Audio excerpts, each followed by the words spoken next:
আমরাও পৃথিবীতে যে টপ লেভেলের ব্র্যান্ডগুলো দেখি, সেটা যে কোনো পণ্যের ব্র্যান্ড হোক, মোবাইলে আইফোন হোক, গাড়িতে টয়োটা BMW হোক, যা কিছু আমরা ব্যবহার করছি, তো সেই ব্র্যান্ডগুলো তাদের ব্র্যান্ড ভ্যালু তৈরি করেছে। অবশ্যই তারা কিছু এথিক্স মেনটেন করেছে। তারা মানুষকে ধোঁকা দিলে, মানুষের সাথে দুই নাম্বারই করলে, কথা দিয়ে কথা না রাখলে মানুষ তাদের বিশ্বাস করতো না। কিন্তু তারা কোন গ্রাউন্ড থেকে এথিক্সগুলো মেনটেন করেছে সেটা তাদের নিজস্ব ব্যাপার। হতে পারে শুধু বিজনেসে সফল হওয়ার জন্য এটি মেনটেন করেছে, তবে কেউ যদি ধর্মীয় গ্রাউন্ড থেকে বিজনেস এথিক্স মেনটেন করে এবং সফল হয়, তাহলে তার জন্য যেমন ইহকালে সফল বিজনেসম্যান হওয়ার জন্য দুনিয়াতে সে অসংখ্য সুযোগ সুবিধা ভোগ করবে, ঠিক তেমনি পরকালেও তার জন্য বিশাল পুরস্কার থাকতেছে। আমি আরও যদি সামারাইজ করে আমার এই কথাটিকে, সেটি হচ্ছে নিয়তের উপর অনেক কিছু নির্ভর করে। আমাকে একটা কাজ করতেই হচ্ছে, আমাকে ভালো বিজনেস করতে হলে বিজনেস এথিক্স মেনটেন করতেই হবে। আমি শুধু এতটুকু চেঞ্জ করে দিলাম, এখন থেকে আমি সে কাজটা করব আমার ধর্মীয় ব্যাকগ্রাউন্ডের নিয়তে। তখন কি দাঁড়াবে যে এই ব্যাকগ্রাউন্ডের নিয়তে যখন আমি এই কাজটি করব, তখন অবশ্যই নিয়তের বিশুদ্ধতার কারণে আমি এটির ফিডব্যাক পরকালেও ভোগ করব। আর দুনিয়াতে তো অবশ্যই সফল বিজনেসম্যান হতে গেলে এথিক্স লাগেই। আর ইসলামের রিজিকের যেটা টার্মস অ্যান্ড কন্ডিশন, রিজিকের যেটা সংজ্ঞা এবং রিজিক পাওয়ার যে পথ পদ্ধতি, সেটাও যদি আমরা গভীরভাবে অবলোকন করি, তাহলে আল্লাহ সুবহানাহু তাআলা বারবার এই সমগ্র পৃথিবীতে ছড়িয়ে ছিটিয়ে থাকা রিজিকগুলোকে তার দিকে সম্পৃক্ত করেছেন। তথা আজকের পৃথিবীতে যত ধনী মানুষ আছে, তারাও আল্লাহর রহমত এবং বরকত, আল্লাহর দেওয়া রিজিক অন্বেষণ করেই, আল্লাহর দেওয়া রিজিক গ্রহণ করেই তারা ধনী হয়েছে। কেননা আসমান এবং জমিনের পুরো সিস্টেম আল্লাহ সুবহানাহু তাআলা কর্তৃক নিয়ন্ত্রিত। আমাদের সবচেয়ে বড় হতাশার জায়গা হচ্ছে যে আমরা নিজেদেরকে আল্লাহ সুবহানাহু তাআলার এত নিকটের দাবি করলেও, আল্লাহ সুবহানাহু তাআলার সাথে আমাদের সম্পর্ক এত মজবুত দাবি করলেও, তার এই বিশাল দয়া এবং রহমত যে পৃথিবীতে ছড়িয়ে ছিটিয়ে আছে, সেটি অন্বেষণ করতে আমরা সবচেয়ে পিছিয়ে, সবচেয়ে অলস। তাহলে আমি কিভাবে এটি দাবি করতে পারি যে আমি আল্লাহ সুবহানাহু তাআলার খুব কাছের বা খুব প্রিয়, বা আমি আল্লাহ সুবহানাহু ওয়া তাআলাকে ভালোবাসি? এটি দাবি করলে সেটির সত্যতাও তো রাখতে হবে। সেটির সত্যতার অবশ্যই একটি মানদণ্ড এটি হতে পারে যে পৃথিবীতে যে রিজিকগুলো ছড়িয়ে আছে, সেই রিজিকগুলোকে আমি এই জন্য অন্বেষণ করার চেষ্টা করতেছি যেগুলো আল্লাহ সুবহানাহু ওয়া তাআলার দয়া এবং রহমত। আর এটির কথাই কিন্তু কোরআনে আল্লাহ সুবহানাহু ওয়া তাআলা বহু জায়গায় বলেছেন। প্রথমত রিজিককে যে তিনি তার দিকে নিসবাত সম্পৃক্ত করেছেন, সেটির দু একটি আয়াত বলি। নাহনু নারযুকুকুম ওয়া ইয়্যাহুম, আল্লাহ সুবহানাহু ওয়া তাআলা বলেন, লা তাকতুলু আওলাদাকুম খাশিয়াতা ইমলাক, তোমরা তোমাদের সন্তানদেরকে দারিদ্রতার ভয়ে হত্যা করিও না। জাহেলি যুগে সন্তানকে জীবন্ত হত্যা করা হতো, আর আমাদের যুগে মায়ের পেটে থাকতে অ্যাবর্শন করা হয়। ডিফারেন্স এতটুকুই। তখন যান্ত্রিক সভ্যতা এতটা উন্নত ছিল না, কিন্তু তখনও মনুষ্যত্বহীন মানুষেরা ছিল, এখনও মনুষ্যত্বহীন মানুষেরা আছে। তখন চোখে দেখা যেত জীবন্ত মানুষকে মাটিতে পুঁতে দিলে। এখন যেহেতু মেডিকেল এবং প্রযুক্তির উন্নতির কারণে যান্ত্রিকভাবেই সন্তানকে হত্যা করা যাচ্ছে, সেহেতু এটি চোখে পড়ে না। তো আল্লাহ সুবহানাহু ওয়া তাআলা সন্তানকে হত্যা করতে নিষেধ করছেন। কিসের ভয়ে? দারিদ্রতার ভয়ে। এটা হলো আমাদের মূল পয়েন্ট।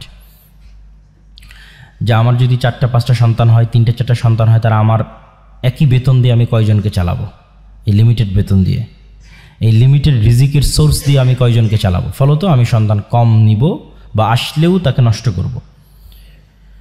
তখন আল্লাহ বলতেছেন, নাহনু নারযুকুকুম ওয়া ইয়্যাহুম, হে মানুষ, তুমি যে এখন পৃথিবীতে স্টে করতেছো, তোমার রিজিকের মালিকই তো এখন পর্যন্ত তুমি না।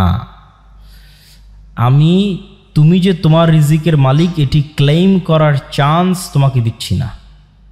যে কোনো মানুষ ক্লেইম করবে যে আমার রিজিকের আমি মালিক, এটার কোনো সুযোগ নাই। আল্লাহ বলতেছে যে তোমার রিজিকেরও তো আমি মালিক। তো যেহেতু তুমি তোমার নিজের রিজিকের মালিক না, তাহলে কেমনে তুমি চিন্তা করতে পারো আরেকজন মানুষ যে পৃথিবীতে আসবে তার রিজিক নিয়ে তুমি চিন্তিত হতে পারো? ওটা তো আরও ইললজিক্যাল। তো আল্লাহ সুবহানাহু ওয়া তাআলা পুরোপুরি রিজিকের দায়িত্বটা তার নিজের উপর নিয়ে নিলেন। আল্লাহ সুবহানাহু ওয়া তাআলা আরও বলেন, ওয়ামা মিন দাব্বাতিন ফিল আরদি ইল্লা আলাল্লাহি রিজকুহা। আসমান এবং জমিনে বিচরণশীল এমন কোনো প্রাণী, কীট পতঙ্গ, পশু পাখি, জীবজন্তু, জানোয়ার, মানুষ, জিন, এমন কোনো প্রাণী নাই যার রিজিকের সিস্টেম আল্লাহ নির্ধারণ করে দেননি। এই পৃথিবীর ইকোসিস্টেমের মধ্যে তার রিজিকের ব্যবস্থা আছে। মাছ কি ভক্ষণ করবে, অন্য পশু প্রাণী কি ভক্ষণ করবে, মানুষ কি ভক্ষণ করবে, পুরো একটা ইকোসিস্টেমের মধ্যে সকলের খাবারের ব্যবস্থা আছে। মানুষ যেই জমি চাষ করতেছে সেখান থেকে যে ঘাস হচ্ছে সেটা আবার গরু খাচ্ছে, গরু থেকে যে দুধটা হচ্ছে সেটা আবার আরেকজন খাচ্ছে, ঠিক আছে, এইভাবে ঘুরতেই আছে। ওইটা আবার আমরা ফেলে দিচ্ছি, সেটা আরেক জায়গায় গিয়ে কাজে লাগতেছে, সেটা আরেকজন খাচ্ছে। সেই গরুর বিষ্ঠা বা মুরগির বিষ্ঠা সেটা আবার আমরা মাছকে দিচ্ছি, সেটা মাছ খাচ্ছে। এই যে একটা ইকোসিস্টেম আল্লাহ এইভাবে ডেভেলপ করে রেখেছে। এখানে সবার রিজিকের মেনটেন্যান্স সিস্টেম আছে, কেউ এই মেনটেন্যান্স সিস্টেমের বাইরে না, কেউ না খেয়ে মারা যাবে না। এই জন্য আল্লাহ সুবহানাহু ওয়া তাআলা বলছেন সকলের রিজিকের দায়িত্ব আমি নিয়েছি। ইব্রাহিম আলাইহিস সালাতু ওয়াস সালাম বলেন, আল্লাযী খালাকানি ফাহুয়া ইয়াহদিন ওয়াল্লাযী হুয়া ইউতঈমুনি ওয়া ইয়াসকিন। যিনি আমাকে সৃষ্টি করেছেন তিনি আমাকে খাওয়ান, তিনি আমাকে পান করান। তাহলে এটা তারই লায়াবিলিটি যিনি সৃষ্টি করেছে, এটা আমার লায়াবিলিটি নয়, আমার দায় নয়। কেননা আমি তো আর আমার নিজেকে সৃষ্টি করিনি। আমি আমার বডি, দেহ, রূহ কোনো কিছুর মালিক না। আমার কাছে এরকম কোনো ডিসিশন নেওয়ার চান্স ছিল না, অপশান ছিল না, না আমার বাবা মায়ের কাছে অপশান ছিল না যে একটা মেশিন, সেই মেশিনে বাবা মা বাটন চাপতেছে যে ঠিক আছে আমি সাদা রঙের, কালো চুলের, এত ফিট হাইটের, ঠিক আছে, এই রকম চোখের একটা ছেলে সন্তান চাই, একটা মেয়ে সন্তান চাই। এরকম তো কোনো মেশিনারি সিস্টেম এবং চয়েস সিস্টেম বাবা মা কেউ পায়নি, সন্তানেরাও পায়নি। তাহলে আমরা আমাদের নিজস্ব স্বাধীনতার বাইরে পৃথিবীতে এসেছি। যেহেতু আমাদের নিজস্ব স্বাধীনতার বাইরে পৃথিবীতে এসেছি, তাহলে যিনি সৃষ্টি করেছেন অবশ্যই অন্য কেউ সৃষ্টি করেছেন, থার্ড পার্টি। তাহলে আল্লাযী হুয়া খালাকানি, যিনি আমাকে এই পৃথিবীতে পাঠিয়েছেন আমার নিজের ডিসিশন ছাড়া এবং আমার বাবা মায়ের ডিসিশন ছাড়া, তাদের কোনো প্রকার সিদ্ধান্ত নেওয়ার কোনো রাস্তা ছাড়াই যিনি পাঠিয়েছেন, এটা তার লায়াবিলিটি, তিনি খাওয়াবেন কিভাবে। তবে যেহেতু পৃথিবীতে সব জায়গায় আল্লাহ রিজিক ছড়িয়ে রেখেছেন, এই জন্য আল্লাহ আদেশও দিয়েছেন যে তোমাদের চেষ্টা করতে হবে। যেমন আল্লাহ সুবহানাহু ওয়া তাআলা কোরআন মাজিদে বলেন, ফাবতাগু ইনদাল্লাহি রিজকা। তোমরা আল্লাহ সুবহানাহু তাআলার রহমত, বরকত ছড়িয়ে ছিটিয়ে থাকা রিজিক তোমরা অনুসন্ধান করো। ফাইদা কুদিয়াতিস সালাত ফান্তাশিরু ফিল আরজ ওয়াবতাগু মিন ফাজলিল্লাহ। যখন সালাত শেষ হয়ে যায় তখন তোমরা সমগ্র পৃথিবীতে ছড়িয়ে পড়ো, কেননা পৃথিবীর প্রত্যেকটা ইঞ্চি জায়গাতে আল্লাহ সুবহানাহু তাআলার রিজিক ছড়িয়ে ছিটিয়ে আছে। আল্লাহ সুবহানাহু তাআলার ছড়িয়ে ছিটিয়ে থাকা সেই রিজিক অনুসন্ধান করার জন্য তোমরা চেষ্টা করো। আর এক আয়াতে আল্লাহ সুবহানাহু তাআলা বলেন, হুয়াল্লাযী জাআলা লাকুমুল আরদা যালুলান ফামশু ফি মানাকিবিহা ওয়া কুলু মির রিজকিহি। দুনিয়ার মানুষ, এই জমিনে আল্লাহ রিজিকের সকল সিস্টেম দিয়ে রেখেছে। ফামশু ফি মানাকিবিহা, তোমরা এই জমিনের প্রত্যেকটা ইঞ্চি ইঞ্চি জায়গায় অনুসন্ধান করো, চলো, চেষ্টা করো। ওয়া কুলু মির রিজকিহি, এবং রিজিক বের করে নিয়ে আসার চেষ্টা করো।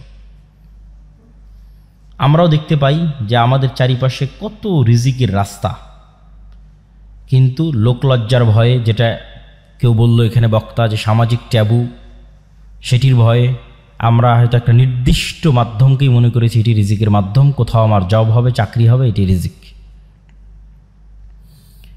তো আসলে রিজিকের মাধ্যম লিমিটেড নয়, মানুষ চেষ্টা করলে অবশ্যই রিজিক পাবে, এবং চেষ্টা করবে কোন নিয়াতে সেটিও আমরা তুলে ধরলাম আপনাদের সামনে, যে চেষ্টা করবে এই নিয়াতে যে পৃথিবীতে যত রিজিকের ব্যবস্থাপনা আছে এগুলো সব কার দয়া, কার রহমত? আল্লাহর রহমত, আল্লাহর দয়া। ওইটা থেকে যখন আপনি বিমুখ থাকছেন আপনি অহংকারী, মানে আপনি জানেন যে এখানে একটা টাকা হালাল উপায়ে ইনকামের রাস্তা আছে, বাট আপনি করছেন না, মানে আপনি অহংকারী। আপনি আল্লাহর দয়াকে অবমূল্যায়ন করছেন, আল্লাহর রহমতকে অবমূল্যায়ন করছেন। এবং এটি নবীদের চিন্তা চেতনা ছিল।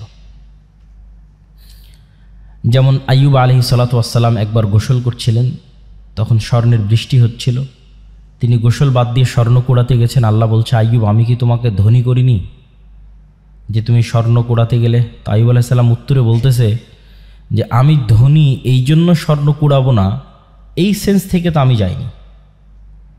আমি গেছি এই সেন্স থেকে যে আমি যদি সমগ্র পৃথিবীর মালিকও হই, যে এই মুহূর্তে সারা পৃথিবীর সকল ধন সম্পদের মালিক আমি একাই, তারপরেও যদি স্বর্ণের বৃষ্টি হয় তো আমি ওইটা কুড়াতে যাব, কেননা এটা কার দয়া? আল্লাহর দয়া। আর ওইটার থেকে আমি দূরে থাকবো, মানে আমি আল্লাহর দয়াকে অবমূল্যায়ন করতেছি। এই সেন্স থেকে দাউদ, সুলাইমান, আব্দুর রহমান বিন আউফ, জুবাইর ইবনুল আওয়াম, উসমান গনি, উসমান ইবনে আফফান, তারা পৃথিবীর কোটিপতি ছিলেন।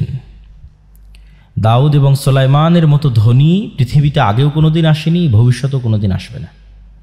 তারা এতটা ধন সম্পদের মালিক ছিলেন।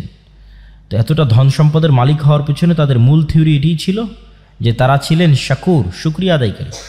তারা অহংকারী ছিলেন না, যে না ধন সম্পদ আহরণের পূর্বে অহংকারী ছিলেন, না ধন সম্পদ আহরণের পরে অহংকারী হয়েছেন।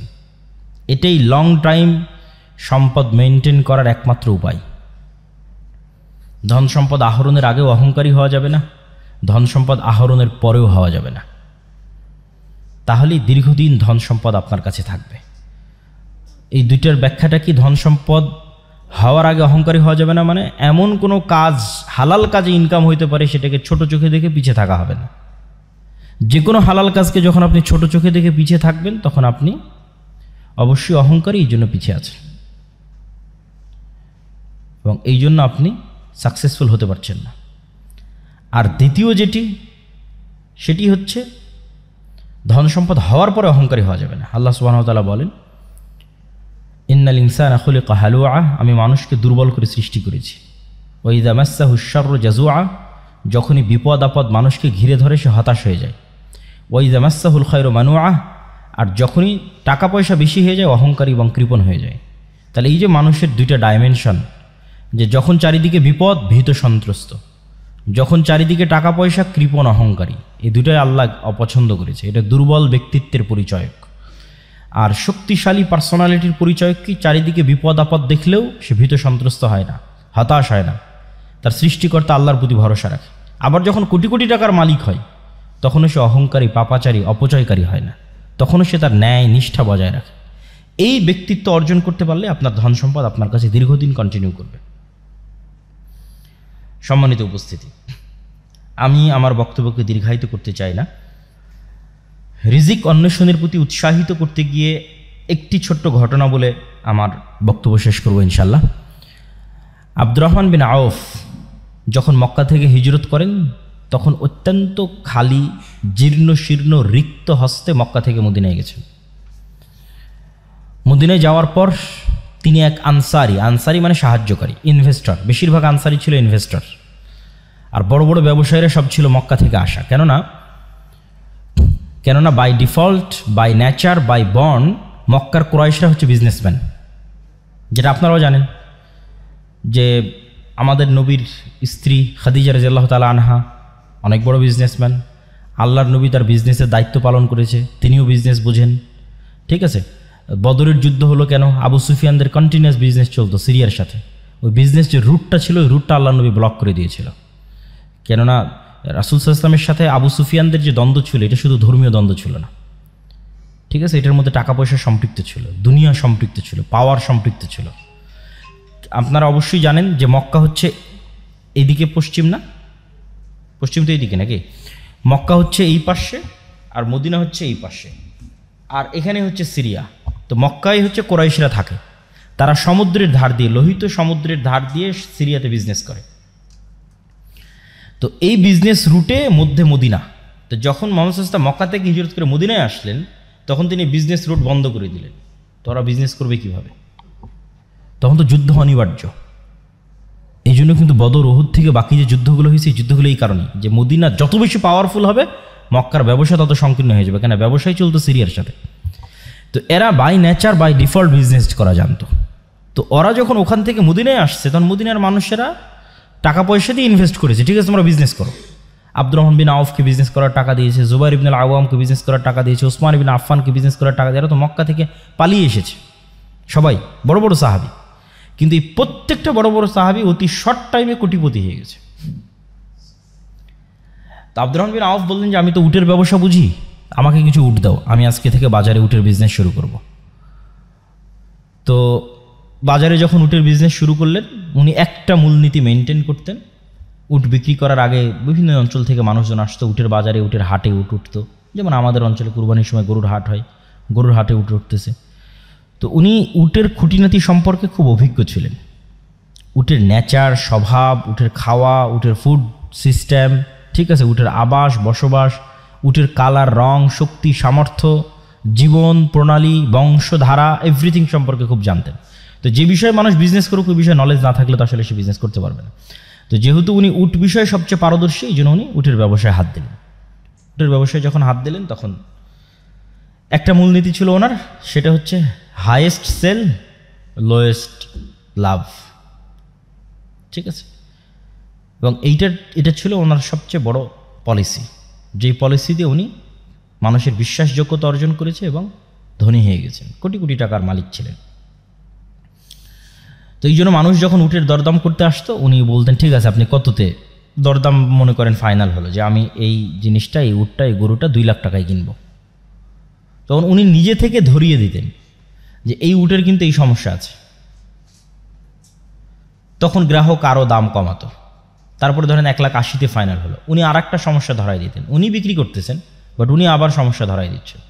এটার মূল কারণটা ছিল উনি হচ্ছে অল্প মার্জিন লাভে জিনিস ছেড়ে দিতে চান, আর ওই কাস্টমারের বিশ্বাসযোগ্যতা অর্জন করতে চান, যেন ওই কাস্টমার ভুলেও আর সেকেন্ড কারো কাছে উট কোনোদিন ক্রয় করতে না যায়। তো ওনার প্ল্যান এটাই যে আমি যদি একটা পণ্য বিক্রি করে 500 টাকা লাভ করি, আর সেই জায়গায় যদি আমি 1000টা পণ্য বিক্রি করতে পারি 1 টাকা করে লাভ করি, তাহলে 1000টা পণ্য বিক্রি করলাম, 1 টাকা করে লাভ করলাম, লাভ হলো 1000 টাকা। একটা পণ্য বিক্রি করলাম, একটা পণ্যতেই 500 টাকা লাভ করলাম, মানুষের বিশ্বাসযোগ্যতা অর্জন করতে পারলাম না। কোনোদিন মানুষ আশেপাশের বাজার তদন্ত করে আমার রেটটা যদি বেশি মনে হয় বা আমার কোনো ফলস ধরা পড়ে, সে আমার কাছে দ্বিতীয়বার আসবে না। তো দ্বিতীয়বার আমি কাস্টমারটাকে হারিয়ে ফেললাম। একবারের বেশি লাভ করতে গিয়ে আমার লং টাইম বিজনেসের যে ধারা, সেটি ধ্বংস হয়ে গেল।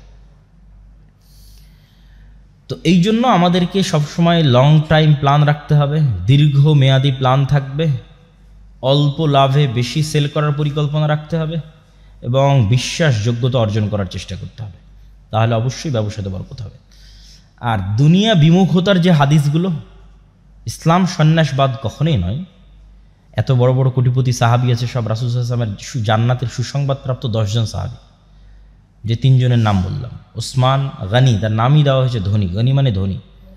জুবাইর ইবনুল আওয়াম তৎকালীন মদিনার ব্যাংকিং সিস্টেম উনি কন্ট্রোল করতেন। সবাই এসে তার কাছে টাকা জমা রেখে যেত, উনি মানুষের টাকার লেনদেন করতেন, উনি নিজেও কোটিপতি ছিলেন। ওনার বিশাল বাংলো বাড়ি ছিল মদিনাতে, যেটার কিছু ভগ্নাংশ, খণ্ডিত অংশ এখনও পাওয়া যায় মদিনাতে। বড় বড় সব খেজুর বাগানের মালিক ছিল। আর আরেকজনের নাম বললাম আব্দুর রহমান বিন আউফ।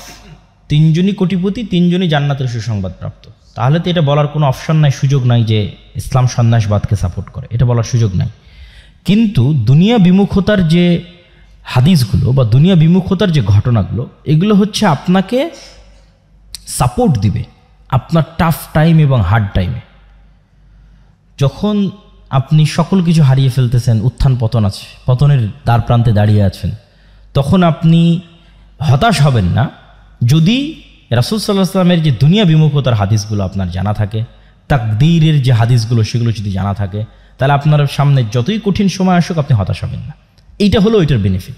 মানুষ তো চেষ্টা করতেই থাকবে, চেষ্টা করাটাই মানুষের কাজ। কিন্তু যখন হার্ড টাইম আসবে তখন সে তাকদীরের কথা স্মরণে রাখবে, রাসূল সাল্লাল্লাহু আলাইহি ওয়াসাল্লামের দুনিয়া বিমুখ আচরণগুলোর কথা স্মরণে রাখবে। তো আল্লাহর নবীর দুনিয়া বিমুখ আচরণের 2টা হাদিস বলে এবং তাকদীরের একটা হাদিস বলে আমার বক্তব্য শেষ করব। রাসূল সাল্লাল্লাহু আলাইহি ওয়াসাল্লামের দুনিয়া বিমুখ আচরণের 2টা ঘটনা।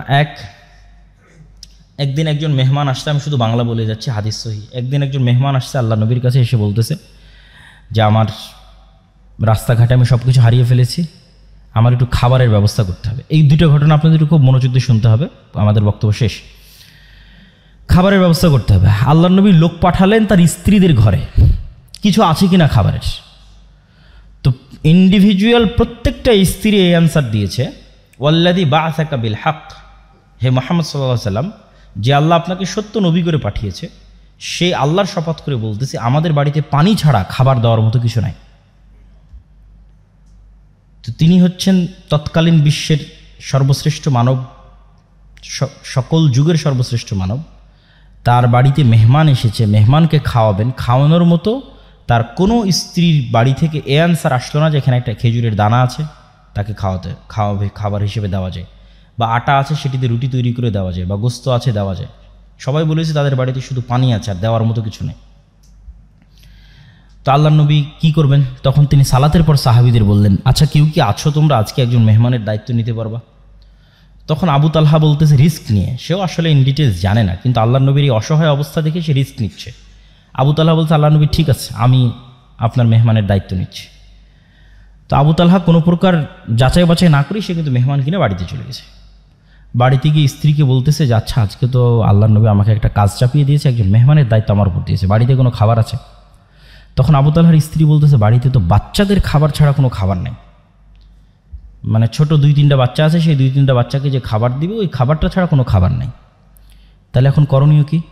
তখন 2 স্বামী স্ত্রী মিলে পরামর্শ করেছে যে ঠিক আছে, এক কাজ করো, বাচ্চাদের খাবার না খাওয়িয়েই ঘুম পাড়িয়ে দাও। বাচ্চাদের খাবার খাওয়ায়ও না, তাদেরকে না খাওয়িয়েই ঘুম পাড়িয়ে দাও। আর মেহমানের সাথে তো মেজবানকে বসতেই হয়, মানে যাকে আপনি মেহমানদারি করাবেন আপনার বাড়িতে, যদি তাকে আপনি না বসেন সে তো অকওয়ার্ড ফিল করবে, বিব্রত বোধ করবে। তাহলে আমরা যখন একসাথে মেহমানের সাথে খেতে বসবো তখন কৌশলে বাতিটা নিভিয়ে দেওয়া হবে, স্বামী স্ত্রীর প্ল্যান। কৌশলে যখন বাতি নিভিয়ে দেওয়া হবে তখন আমরা খাওয়ার অভিনয় করতে থাকবো, কিন্তু আসলে আমরা খাবো না। কেন? বাচ্চাদের খাবার অনেক স্বল্প খাবার, যদি আমরাও 2 জন বাতি জ্বালিয়ে সেটার সাথে অংশগ্রহণ করি তাহলে মেহমানের খাবার বলে আর কিছু বাকি থাকবে না। তাহলে বাচ্চাদের ঘুম পাড়িয়ে দেওয়া হলো এবং স্বামী স্ত্রী 2 জন বাতি নিভিয়ে খাবারের অভিনয় করলো, আর মেহমান খাবার গ্রহণ করলো।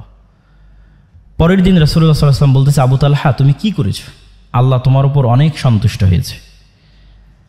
তো কি করেছেন? তো এই ঘটনা। তো এটার থেকে আমাদের শিক্ষা কি? যে ওই যুগের যারা সর্বশ্রেষ্ঠ মানব তাদের এটি জীবন হিস্ট্রি এবং কালচার বলা হচ্ছে। সুতরাং আমি যদি আমার লাইফে এরকম কখনো কঠিন সময় ফেস করি তাহলে অবশ্যই তখনকার চাইতে খারাপ হবে না।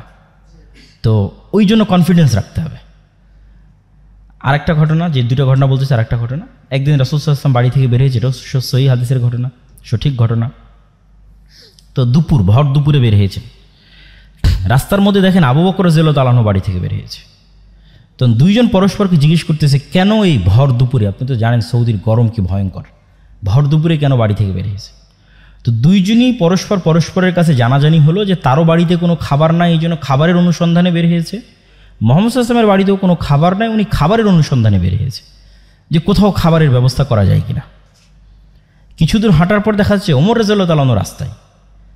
আপনি কি জন্য বের হয়েছেন? ওনার বাড়িতেও কোনো খাবারের ব্যবস্থা নেই, উনিও খাবারের অনুসন্ধানে বের হয়েছে। অথচ এনারা পরবর্তীতে অর্ধ পৃথিবীর শাসক। তাহলে ক্ষুধার্ত অবস্থা থেকেও অর্ধ পৃথিবী জয় করা যায়, ঠিক আছে? যখন তাদের কাছে কিছু নাই, ক্ষুধার্ত অবস্থায় মানুষের বাড়ি বাড়ি খাবার খুঁজে বেড়াচ্ছে, সেখান থেকে তারা অর্ধ পৃথিবীর শাসক হয়েছে। তো তাদের মতো করুণ এবং কঠিন অবস্থা আমাকে এবং আপনাকে ফেস করতে হয়নি, হচ্ছে না, হয়তো হবেও না। সুতরাং বড় স্বপ্ন দেখতে সমস্যা কি? হাদিসটা শেষ করি, ঘটনাটা শেষ করি। 2 জন মিলে এক আনসারির বাড়িতে গেলেন। আনসারিরা যেহেতু আগে থেকেই তাদেরই জমি জায়গা, মদিনা মানে তাদের জমি জায়গা, তাদের বাগান, তাদের সব কিছু। এনারা তো আসছে মক্কা থেকে হেল্পলেস অবস্থায়। যদি মক্কায় থাকতো হয়তো এতটা করুণ অবস্থা হতো না, কেন মক্কায় তাদের জমি জায়গা আছে, তাদের বাড়ি ঘর আছে। তো প্লেস চেঞ্জ করলে অবশ্যই মানুষ এই প্রবলেমগুলো ফেস করে। তো আনসারি সাহাবী অত্যন্ত খুশি হয়েছে আজকে আল্লাহ নবী তার বাড়িতে আসছে। আমাদের গ্রামেও যেমন ভালো কোনো মেহমান যায় তখন কিন্তু বাড়ির আমাদের মায়েরা বড় মোরগ বা ভালো যে মুরগি থাকে সেটা কিন্তু জবাই করে, এটা টেন্ডেন্সি, কালচার। তো আনসারি সাহাবী আল্লাহ নবীকে দেখে তাড়াহুড়া করে খেজুরের পুরো থোকা পেড়ে আল্লাহ নবীর সামনে রেখে বলতেছে, ওখানে কাঁচা আছে পাকা আছে খান। তাড়াতাড়ি বাড়ি থেকে ছুরি বের করে নিয়ে ছাগল জবাই করতে চলে গেছে, যে আজকে আল্লাহ নবী তার বাড়িতে আসছে, সে ছাগল জবাই করে রান্না করে খাওয়াবে। তো ছাগল জবাই হলো, রান্না হলো, খাওয়া দাওয়া হলো, খেজুর খাওয়ানো হলো, ছাগলের দুধ দেওয়া হলো, যত রকমের ব্যবস্থাপনা ছিল সবই করা হলো। শেষ করে এখন যখন ফিরে আসতেছেন তখন রাসূলুল্লাহ সাল্লাল্লাহু আলাইহি ওয়াসাল্লাম আবু বকর এবং ওমরকে বলতেছে, তোমরা বাড়ি থেকে বের হয়েছিলে ভরা পেটে আর এখন খালি পেটে, আর এখন তোমরা বাড়িতে ফিরে যাচ্ছ ভরা পেটে। সুম্মা লা তুসআলুন্না ইয়াওমাইদিন আনিন নাঈম, এটা কোরআনের আয়াত। আল্লাহর নবী পড়লেন তাদের সামনে, কিয়ামতের মাঠে এই নিয়ামত সম্পর্কে আল্লাহ তোমাদের জিজ্ঞেস করবে, যে তোমরা আজকে খালি পেটে বাড়ি থেকে বের হয়েছিল, আল্লাহ তোমাদের ভরা পেটে বাড়িতে ফিরে যাওয়ার সুযোগ করে দিয়েছে, এই নিয়ামত সম্পর্কে আল্লাহ জিজ্ঞেস করবে। আর কে তাকদীরের একটা হাদিস বলতে চেয়েছিলাম, রাসূলুল্লাহ সাল্লাল্লাহু আলাইহি ওয়াসাল্লাম বলেছেন, পৃথিবী সৃষ্টির 50,000 বছর পূর্বে আল্লাহ সুবহানাহু ওয়া তাআলা পৃথিবীতে যা যা ঘটবে তার সকল কিছুর তাকদীর তিনি লিখে রেখেছেন। তো এই দুইটা ঘটনা এবং তাকদীরের প্রতি অগাধ আস্থা, এইটা আপনাকে কাজে দিবে কিসে? ঘরে বসে থাকার প্রতি উৎসাহিত করার জন্য না। ঘরে তো বসে থাকা যাবে না, কেন না? আমি তো আগেই বলেছি যে পৃথিবীতে যা রিজিক ছড়িয়ে আছে তা কার দয়া? সব দয়া তো কাফের মুশরিকানে নিয়ে চলে গেল। তাহলে মুসলমানেরা ঘরে বসে থেকে কীভাবে দাবি করে যে সে আল্লাহর বান্দা? আল্লাহর বান্দা হলে আল্লাহর দয়া অনুসন্ধানের চেষ্টা করতে হবে। সাহাবীরা করেছে, নবী রাসূলেরা করেছে, আমাদেরকেও চেষ্টা করতে হবে। কিন্তু তাকদীরের প্রতি বিশ্বাসটা কাজে দিবে কোথায়? যখন কঠিন সময়, তখন। যেটাতে রাসূলুল্লাহ সাল্লাল্লাহু আলাইহি ওয়াসাল্লাম এই হাদিসে বলতেছেন যে কাতাবাল্লাহু মাকাদির আল খালাইক ক্বাবলা আন ইয়াখলাকাস সামাওয়াতি ওয়াল আরদ বি50,000 সানা। আল্লাহ সুবহানাহু ওয়া তাআলা পৃথিবী সৃষ্টির 50,000 বছর পূর্বে পৃথিবীতে যা ঘটবে তার সব কিছু লিখে রেখেছে। আব্দুল্লাহ বিন মাসউদ রাদিয়াল্লাহু তাআলা আনহু বলেন, মৃত্যু যেভাবে মানুষের দিকে দৌড়াচ্ছে, ধেয়ে আসতেছে, পৃথিবী বা সময় আমাদের থেকে পালিয়ে যাচ্ছে, আর কিয়ামত এবং মৃত্যু আমাদের দিকে ধেয়ে দৌড়ে দৌড়ে আসতেছে। প্রতি সেকেন্ডে যত কিলোমিটার গতিতে আলো চলতেছে, তত লক্ষ কিলোমিটার গতিতে আমার মৃত্যু আমার দিকে ধেয়ে আসতেছে। কেন? ওটাই টাইম, ওটাই আমার লাইফ লিমিটেশন। তো ওই যে মৃত্যু যেভাবে মানুষের দিকে ধেয়ে আসে, মানুষের রিজিক সেভাবে মানুষের দিকে ধেয়ে আসতেছে। কোনো মানুষ তার তাকদীরে লিখিত রিজিক ভক্ষণ না করে পৃথিবী থেকে বিদায় নেবে না। এটা আল্লাহ সুবহানাহু ওয়া তাআলার ফায়সালা। এই তাকদীরের বিশ্বাসটা আপনাকে কাজে দেবে হার্ড টাইম, কঠিন সময়। আর বাকি সময়ে আল্লাহর দয়া এবং আল্লাহর রহমত অনুসন্ধানের জন্য জান প্রাণ বাজি রেখে চেষ্টা করতে হবে। আল্লাহ সুবহানাহু ওয়া তাআলা আমাদের তৌফিক দান করুক, আল্লাহুম্মা আমিন। এই বলে আমি আমার বক্তব্য এখানেই শেষ করছি। এগুলো উত্তর দিতে হবে। বেনামাজি এবং ফ্রি মিক্সিং মানুষের সাথে বন্ধুত্ব করা যাবে কিনা? আচ্ছা, প্রথমত হচ্ছে বন্ধুত্ব করা এবং বন্ধুত্ব ছিন্ন করা, এটির পর্যায়টা আসলে কি, সে পর্যায়টা আমাদের নির্ধারণ করতে হবে।